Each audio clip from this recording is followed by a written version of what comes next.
ان اللہ کان علیا کبیرا، بے شک اللہ بلند بڑا ہے۔ کتنا پیارا درس ہے کہ انسان غور کرے کہ دن میں نہ جانے وہ کتنی غلطیاں کرتا ہے، رب العالمین کرم فرماتا ہے اور اسے ڈھیل دیتا ہے، مہلت دیتا ہے۔ تو مرد کو چاہیے کہ وہ بے جا سختیاں نہ کرے بلکہ اصلاح کی کوشش کرے،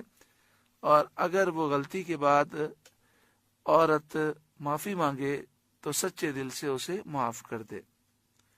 وَإِنْ خِفْتُمْ شِقَاقَ بَيْنِهِمَا، اور اگر تم کو میاں بیوی کے جھگڑے کا خوف ہو اور تم دیکھو سمجھانے سے بھی کوئی فائدہ نہ ہوا، علیحدہ سونے سے اور مارنے سے بھی کوئی اصلاح نہ ہوئی، اور دونوں کی نا اتفاقی دور نہیں ہوتی، فَبْعَثُوا حَكَمًا مِّنْ أَهْلِهِ، تو ایک فیصلہ کرنے والا مرد والوں کی طرف سے بھیجو، وَحَكَمًا مِّنْ أَهْلِهَا، اور ایک فیصلہ کرنے والا عورت والوں کی طرف سے بھیجو، کیونکہ جو قریبی رشتہ دار ہوتے ہیں وہ گھر کے حالات سے واقف ہوتے ہیں،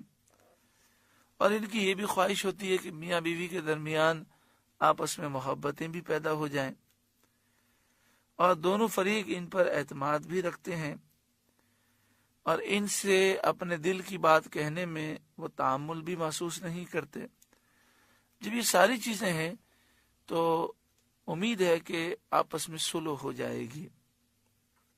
ان یریدا اصلاحا یوفق اللہ بینہما، یہ دونوں اگر صلح کرانا چاہیں گے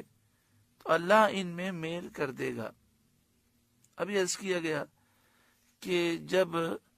لڑکی والوں کی طرف سے ایک شخص اور لڑکے والوں کی طرف سے ایک شخص، یہ دونوں آ کر آپس میں ملیں اور پہلے مسئلہ سمجھیں، اور مسئلہ سمجھنے کے بعد یہ صلح کرانے کی کوشش کریں، تو فرمایا اگر یہ دونوں صلح کرانا چاہیں گے تو اللہ تبارک و تعالی ان میں آپس میں موافقت پیدا کر دے گا۔ ان اللہ کان علیما خبیرا، بے شک اللہ جاننے والا خبردار ہے۔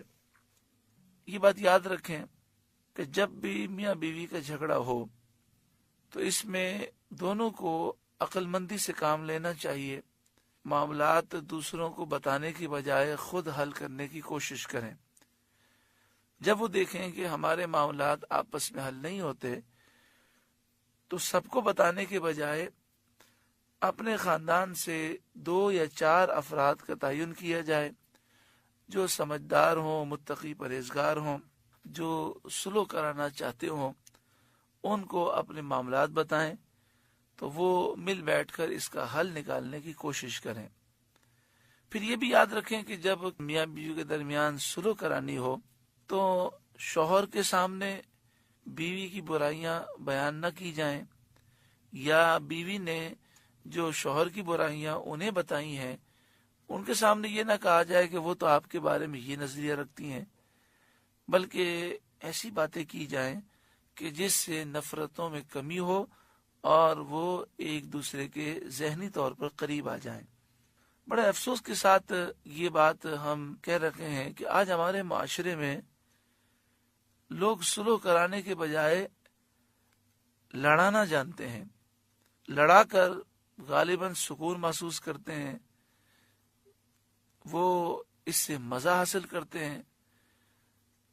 بسا اوقات ایسا بھی ہوتا ہے کہ بعض لوگ بظاہر محسن نظر آتے ہیں